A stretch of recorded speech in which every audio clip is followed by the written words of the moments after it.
جملة أنا بنام 4 ساعات بس في اليوم عشان أطحن نفسي وأبقى ناجح مش هتخليك مليونير، لا بالعكس، هي للأسف بنسبة 90% هتخليك جثة هامدة على مستشفى بس بشكل بدري. معلش يا صاحبي، أنا عارف الحياة بتوجع بس لازم أقولها لك. الناس بتتعامل مع النوم على إنه حاجة مكملة لليوم كده، مكافأة بعد الشغل، أنا بنام عشان لازم أنام. لكن الناس ما بتتعاملش مع النوم بالشكل الصح اللي هو أصلا إحنا مخلوقين بيه. النوم هو اللي هيخليك تعرف تشتغل أصلا، تعرف تركز، تعرف تعالج المعلومات اللي بتخش لك في خلال اليوم. لأن أنت لما بتنام مخك بياخد كده المعلومات كده، الداتا، يقعد يعمل لها تحليل وغسيل ومكوى ويفلترها ويطلع منها الوحش ويسيب لك الحلو، الحاجه اللي انت تعرف تكمل بيها اليوم اللي بعده. فخلينا نشوف هي ايه اثار عدم النوم او قله النوم، لان في اثار كتير جدا كارثيه انت ممكن تبقى بتحصل معاك وانت مش واخد بالك، اللي هي بسبب النوم الغلط، اللي انت بتنام عدد ساعات قليل جدا او نوم غير مناسب. نبتدي معانا باول حاجه، وهي اكتر حاجه اصلا بتبان في الموضوع ده، الذاكره. انت ذاكرتك بتبقى اقل من ذاكره السمكه. يا سلام على السمك، يا ريت نبقى زي السمك، على الاقل بيصيف طول السنه. فاول حاجه قلنا الذاكره. تاني حاجه انت بتبقى مشتت طول اليوم، ده اولا. وللاسف يا صديقي اعذرني في اللي انا اقوله، بتبقى غبي بعض الاحيان،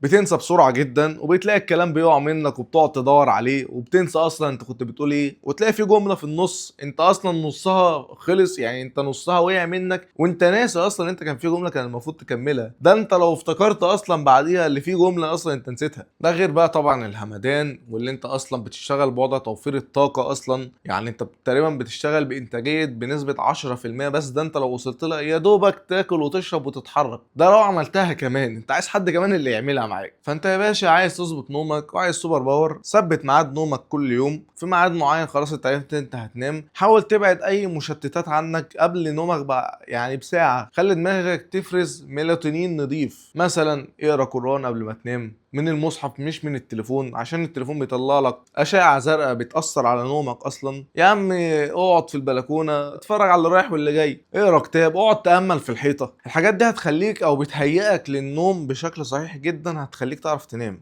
جرب الطرق دي وشوف. هي على فكره هتلاحظ الفروقات بشكل يعني سريع جدا. يعني اول يومين كده انت هتحس ان انت بص عندك انتاجيه رهيبه جدا وقادر تعمل 500 حاجه في اليوم ما كنتش تقدر تعملها قبل كده. نام صح واظبط مواعيدك عشان تعرف تحارب صح، المعركة لسه طويلة، محتاجينك يا صاحبي. اظبط نومك عشان ما تندمش قدام بعد فوات الاوان.